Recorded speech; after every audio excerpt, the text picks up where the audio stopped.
సీమ ఎత్తిపోతలకు చంద్రగ్రహణం ఇదిగో సాక్ష్యం అంటూ గతంలో కొంతకాలం క్రితం కొద్ది నెలల క్రితం కేంద్ర ప్రభుత్వం ఒక సమావేశం ఏర్పాటు చేస్తే అందులో కూడా పర్యావరణ అనుమతులు ఇవ్వాలని అడగకపోవటం మీద గతంలో మన వైఎస్ అవినాష్ రెడ్డి గారు పార్లమెంట్లో కూడా రేజ్ చేశారు. మరోవైపు ఎర్రబస్స రాదన్నది ఎవరు అంటూ జగన్ మీద ఒక దరిద్రపు కొట్టు వార్త రాసింది ఎల్లో మీడియా. నిజానికి జగన్ గారు చేసిన కృషి అన్ని వేల ఎకరాలు వద్దన్నారు తప్ప తను స్వయంగా అన్నిటిని పరిష్కరించి వాటన్నిటినీ తీసుకొచ్చారు.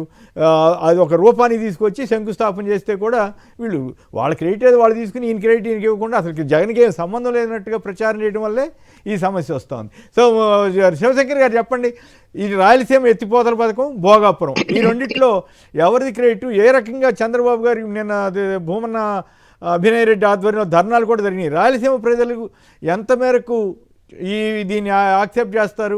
మరి మరోవైపు ఆందోళన నుండి రేవంత్ రెడ్డి గారు చేసిన వ్యాఖ్యల మీద ఎందుకు స్పందించడానికి వెనకాడుతున్నారా, లేకపోతే ఇంకా బాగా టైం తీసుకుని ఇంకేదైనా చేద్దామని ఉద్దేశమా? ఎందుకు ఆయన మాట్లాడలేకపోతున్నారు చంద్రబాబు గారు? సార్, వీళ్ళు రాయలసీమ ద్రోహులు అనేటువంటిది క్లియర్ కట్ గా ప్రజల ముందంతా కూడా తెల్లమైంది. ఎందుకంటే సాక్షాత్ అసెంబ్లీలో ఎవరు కూడా అబద్ధం చెప్పరు, అలో చేయరు, రికార్డులకు వెళ్తారు. కాబట్టి రేవంత్ రెడ్డి గారు తెలంగాణ ముఖ్యమంత్రి గారు క్లియర్ కట్ గా నేను మాట్లాడాను చంద్రబాబు నాయుడు గారితో, ఏపీ ముఖ్యమంత్రితో సీక్రెట్ మీటింగ్ లో, కావాలంటే నిజ నిర్ధారణ వేసుకోండి అని చెప్పి ఓపెన్ స్టేట్మెంట్ ఇచ్చిన తర్వాత నార్మల్ గా ఇంటే గనక, ఒకవేళ తప్పుడు స్టేట్మెంట్ అదే ఇంటే గనక గిల కొట్టుకొని ఈగలంతా దోమలు తేనె పెట్ట కదిల్చే తేనెలుకినట్టు ఈ పార్టీకి ఎల్లో మీడియా దగ్గర నుంచి అంతా కూడా రేవంత్ రెడ్డి మీద పడేవాళ్ళు అబద్ధమని. ఇదంతా ఈ రోజు తేలుగొట్టిన దొంగల్లా ఎందుకున్నారంటే గనక, ఈ చంద్రబాబు నాయుడు గారికి మొదటి నుంచి కూడా రాయలసీమలో పుట్టినా కానీ మా దౌర్భాగ్యం ఏంటంటే ఆయన మా ప్రాంతంలో పుట్టినా కూడా మా ప్రాంతమే ఆయన శత్రువులాగా మారింది. చంద్రగిరిలో ఆయన ఓడగొట్టినారనో, అక్కడ సీట్లు తక్కువ వస్తాయనో ఎందుకో తెలియదు కానీ రాయలసీమ వాళ్ళని కించపరుస్తూ రౌడీలు ఎక్కడ గొడవ జరిగినా కూడాను, గోదావరి జిల్లా గొడవ రాయలసీమ రౌడీలు వచ్చారంటారు. ఆయన రాయలసీమ వ్యక్తే. సో అది ఈ రోజు ఇది కూడా సార్ ప్రాజెక్టులకు కూడాను ఆ రోజు రాజశేఖర రెడ్డి గారు అది ప్రకాశం బ్యారేజ్, అది మన పోతిరెడ్డిపాడు ఎడ్రెగ్రేటర్ పెంచాలని అక్కడ చేయిస్తా ఉంటే, ఇక్కడ అందరినీ కూడా ఎగదోలి దేవినేని ఉమామహేశ్వరరావు, కర్ణ బలరావు అందరినీ కూడా ప్రకాశం బ్యారేజ్ మీద కూర్చోబెట్టి రాయలసీమకు అక్కడ దానికి అన్యాయం చేయడానికి ప్రయత్నం చేశారు.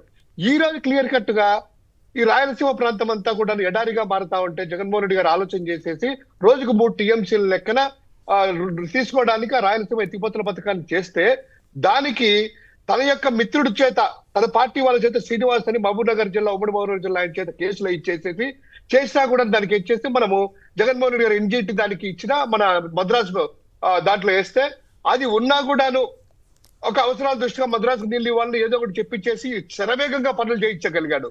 దాదాపు ఖర్చు కూడా ఎంత పెట్టాడో ఈ నమస్తే తెలంగాణ పత్రిక కూడా వేశారు.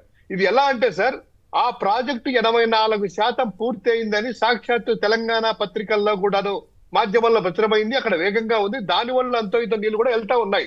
ఈ రోజు ఈయన ప్రభుత్వం వచ్చిన తర్వాత ఏదో విధంగా ఆపాలనే ఉద్దేశంతో దాన్ని ఇచ్చేసి రేవంత్ రెడ్డి గారితో కేసుకు ఓటుకునేట్టు కేసులో అంతర్భాగంగానా, లేకపోతే కనుక ఇంకేదైనా ప్రయోజనాల కోసమా, లేదా తన శిష్యుణ్ణి రాజకీయంగా బలోపేతం చేస్తాం తెలంగాణలో, ఇక్కడ రాయలసీమ వాసులు వెళ్ళిపోయినా పర్వాలేదు, అక్కడ రేవంత్ రెడ్డిని రాజకీయంగా చూడండి ఫైట్ చేస్తున్నాడు చంద్రబాబు నాయుడు మీద, లేదా రాయలసీమ నీళ్ళు వెళ్లకుండా తెలంగాణ సంరక్షిస్తున్నాడని చెప్పి రావాలనే ఉద్దేశంతోనో మతలబుతం మొత్తానికి రాయలసీమ వాళ్ళ నోట్లో మట్టి కొట్టాడు.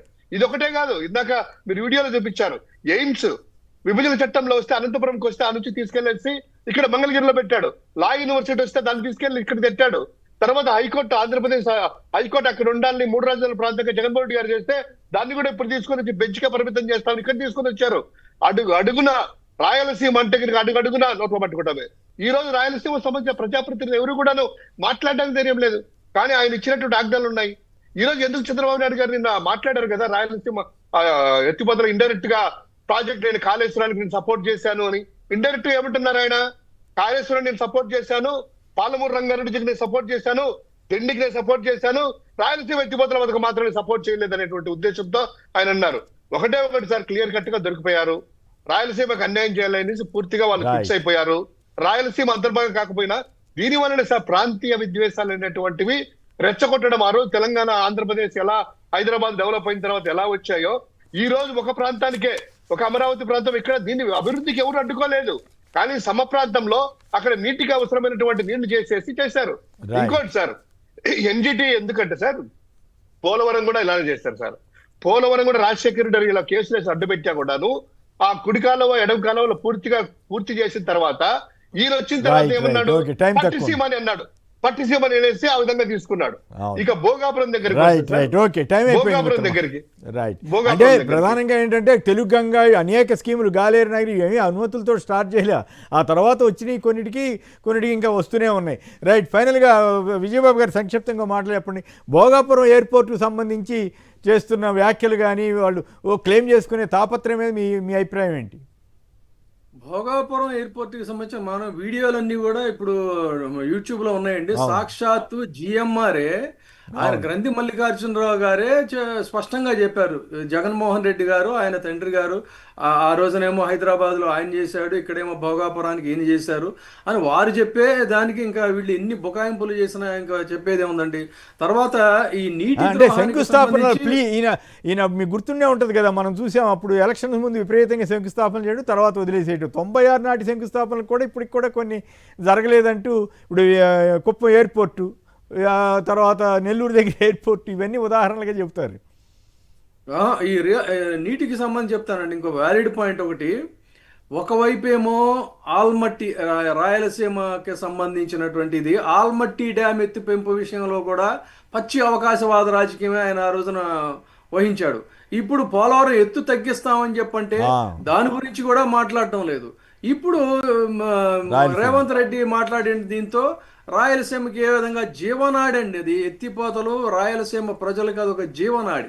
అలాంటి దానికోసం అది కూడా నిర్లక్ష్యం. అంటే అసలు నీటికి సంబంధించిన ఏదైనా పచ్చి అవకాశవాద రాజకీయాలే ప్రాతిపదిక తప్ప ఆంధ్రప్రదేశ్ ప్రజల యొక్క ఇది ఏం పోయినా కూడా పర్వాలేదనే దానికి ఈ 3 ఎగ్జాంపుల్స్ చాలండి, అంతకు మించి అవసరం లేదు. ఆల్మట్టి రోజు మనం జర్నలిస్టులుగా మనం లబోదిబో అంటూ ఎన్నో మనం చర్చలు జరిపాము, రాసాం, అయినా సరే దాని గురించి మాట్లాడలేదు, కిమ్మన్ లేదు. అట్లా కాదు, గొడవ అయిన తర్వాత పీజీఆర్ గారు వెళ్ళి అడావుడి చేసి వచ్చిన తర్వాత అప్పుడు యునైటెడ్ ఫ్రంట్ గవర్నమెంట్లో దేవగౌడ ప్రైమ్ మినిస్టర్గా ఉన్నప్పుడు ఒక కమిటీని అయితే తీసుకొచ్చారు. వెస్ట్ బెంగాల్ సంబంధించిన వాళ్ళతోటి వేశారు. బట్ దానివల్ల పర్పస్ సర్వ్ కాకపోతే పర్పస్ సర్వ్ అవ్వాల, మనం దేనికదే మాట్లాడుకోవాలి. అసలు పూర్తిగా అప్పుడు ఒత్తిడి మేరకు ఆయన జనం ఆ రోజున యునైటెడ్ ఆంధ్రప్రదేశ్ కాబట్టి ఉద్యమించారండి. ఈ రోజున ఇంత ధీమాగా ఎందుకు చేశాడంటే తెలంగాణ ప్రజల్లో ఉన్నటువంటి ఉద్యమ స్పృహ ఆంధ్రప్రదేశ్లో లేదు, వాళ్ళని ఏముందిలే వాళ్ళు ఏం మాట్లాడర్లే అనేటువంటి ఒక ధీమాతోనే ఇంత సాహసానికి ఒడిగట్టాడు తప్ప. కానీ ఈ రోజున సీమ ప్రజలు అయితే తిరగబడుతున్నారు. ఇది ఒక మహోద్ధృతమైనటువంటి ఉద్యమం కింద మారేటువంటి అవకాశం. అంటే ఫైనల్గా ఒక మాటలో చెప్పండి, రేవంత్ రెడ్డి గారు చెప్తే ఈయన ఈ పాటికి మామూలుగా అయితే జగన్ గారు ఏదైనా ఒక మాట అని కానీ ఈయన పడతారు కదా, అసలు ఒక్క మాట అనలేదు ఎందుకని? సరే పవన్ కళ్యాణ్ అంటే అట్లాగో మాట్లాడు, చంద్రబాబు గారు ఎందుకు అంటే అందువల్లే కదా ఆయన ఏమిటి సరే భయపడుతున్నాడా లేకపోతే ఇంకోట అనే వ్యాఖ్యలకి అవకాశం ఎందుకు ఇస్తున్నారు? ప్రిపేర్ అవ్వాలండి. ఇప్పుడు వాళ్ళ మీడియా ఎలా మోయాలి దీన్ని, ఈయనే మాట్లాడాలి అనే దానికి ప్రిపేర్ అవ్వాలి. నిన్న మాట్లాడకుండా జస్ట్ టచ్ చేసి వదిలేసిన కారణం ఏంటంటే ప్రిపరేషన్ అవసరం, రైట్, జనాలకు మళ్ళీ ఏం చెప్పాలని.